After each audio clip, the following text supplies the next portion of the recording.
بھائی جواب نہیں تمہاری شرط کا۔ میں نے ان کی طرف دیکھا تو ان پر ترس آنے لگا۔ مجھے 1000 روپے کا کوئی لالچ نہیں ہے، میرے لیے یہی کافی ہے کہ آپ شرط ہار گئے ہیں۔ وہ بولے نہیں، میں 1000 روپے اسی وقت ادا کر دوں گا، لیکن تمہیں یہ ثابت کرنا ہوگا کہ میں واقعی شرط ہار گیا ہوں۔ میں چونک گیا اور حیران ہو کر ان کی طرف دیکھا۔ اب بھلا کس قسم کے ثبوت کی ضرورت ہے؟ کیا ان صاحب نے صحیح جواب نہیں دیا تھا؟ شرازی صاحب نے کہا، نہیں، ان کا جواب صحیح تھا، لیکن میں نے تمہاری شرط کا تجزیہ کیا ہے۔ میں سب کے سامنے اپنے دلائل پیش کروں گا۔ اگر میری بات غلط ثابت ہوئی تو میں اپنی ہار مان کر 1000 روپے ادا کر دوں گا۔ پھر انہوں نے حاضرین کی طرف دیکھ کر تفصیل سے کہنا شروع کیا۔ آپ لوگوں نے غور کیا ہوگا کہ شرط لگنے سے پہلے فون کی گھنٹی بجی تھی۔ نسیم صاحب نے رانگ نمبر کہہ کر فون رکھ دیا تھا۔ اب ان کا رخ میری طرف تھا۔ وہ فون تمہارے کسی دوست کا تھا جو طے شدہ منصوبے کے تحت کیا گیا تھا۔ تم نے تو فون رکھ دیا، لیکن تمہارے دوست نے ریسیور کان سے لگائے رکھا۔ اب یہ تو سب جانتے ہیں کہ جب تک فون کرنے والا خود لائن نہ کاٹے، رابطہ برقرار رہتا ہے، چاہے دوسری طرف ریسیور رکھ ہی کیوں نہ دیا جائے۔ بہرحال رابطہ منقطع نہیں ہوا تھا۔ اب تم نے شرط والا ڈرامہ رچایا۔ میں نے شرط کے مطابق کبوتر کا ماڈل پسند کیا اور ڈائریکٹری سے ایک نمبر بھی چن لیا جو کسی فضل صاحب کا تھا۔ تم نے منصوبے کے مطابق عمل کرتے ہوئے ریسیور اٹھایا اور نمبر ملانے سے پہلے مہمانوں کو مخاطب کر کے بلند آواز میں کہا تھا کہ حضرات، آپ سب گواہ ہیں کہ شرازی صاحب نے ٹی وی کے برابر رکھے ہوئے ماربل کے کبوتر کا انتخاب کیا ہے۔ یہی اس ڈرامے کا بنیادی نقطہ ہے۔ شرازی صاحب سانس لینے کے لیے رکے اور ایک گلاس پانی پی کر بولے، دوسری طرف تمہارا دوست یہ سب باتیں سن رہا تھا جو تم بلند آواز میں کہہ رہے تھے۔ اس کے بعد تم نے میرا منتخب کیا ہوا نمبر میرے سامنے ہی گھمایا، لیکن چونکہ لائن کٹی نہیں تھی اس لیے نمبر گھمانے سے کوئی فرق نہیں پڑا۔ تم نے چالاکی یہ کی کہ نمبر خود ملایا۔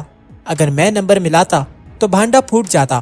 تم نے نمبر ملانے کے بعد کچھ دیر انتظار بھی کیا جیسے دوسری طرف گھنٹی بج رہی ہو۔ پھر تم نے میرے دیے ہوئے نمبر کے مالک کا نام دہراتے ہوئے پوچھا کہ کیا آپ فضل صاحب بول رہے ہیں۔ مقصد یہ تھا کہ تمہارے دوست کو وہ نام بھی معلوم ہو جائے۔ اس کے بعد تم نے ریسیور مجھے دے دیا۔ شرازی صاحب خاموش ہوئے تو میں نے ہلکی سی تالی بجائی۔ زبردست، بہت خوبصورت تجزیہ کیا آپ نے۔ حاضرین کو بھی دلائل وزنی معلوم ہوئے۔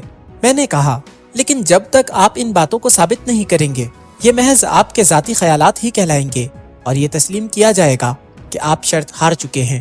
شرازی صاحب نے کہا، اسے ثابت کرنا بہت آسان ہے۔ اس بار فضل صاحب کا نمبر میں خود ملاؤں گا۔ میں فضل صاحب سے یہی سوال کروں گا۔ ظاہر ہے یہ فضل صاحب تمہارے دوست نہیں ہوں گے۔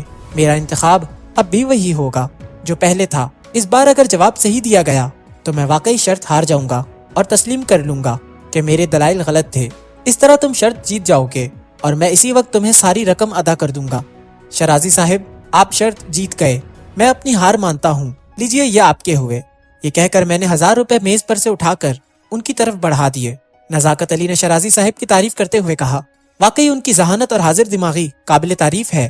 اگر ان کی جگہ کوئی اور ہوتا تو یہ معاملہ کبھی حل نہ کر پاتا، مگر اس سے تو یہ ثابت ہوتا ہے کہ آپ شرازی صاحب کو بیوقوف بنانے میں ناکام ہو گئے اور 1000 روپے ہار گئے۔ میں نے ویٹر کو آواز دے کر دوسری دفعہ چائے کا آرڈر دیا۔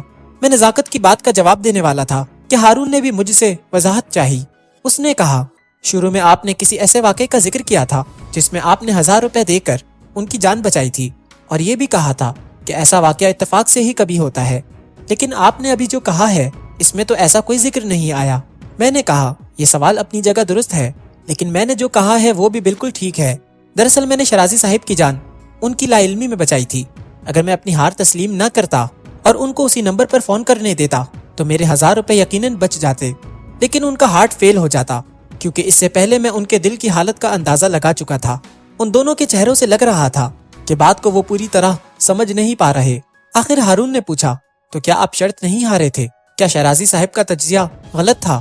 میرے جواب دینے سے پہلے ہی نزاکت پوچھنے لگا، کیا آپ نے اپنے دوست کے ساتھ مل کر منصوبہ نہیں بنایا تھا؟ میں نے جواب دینے سے پہلے دونوں کی طرف دیکھا۔ وہ حیرت سے منہ کھولے میرے جواب کے منتظر تھے۔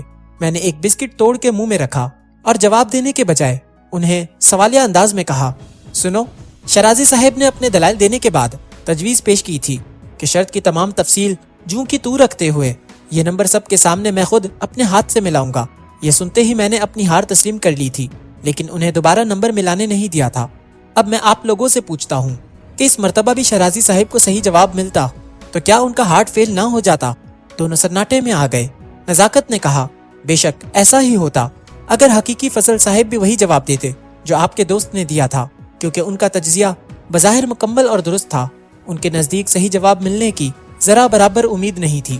میں نے کہا بس یہی وجہ تھی کہ میں نے دوبارہ نمبر ملانے نہیں دیا تھا، کیونکہ انہیں پھر وہی جواب ملتا جو وہ پہلے سن چکے تھے۔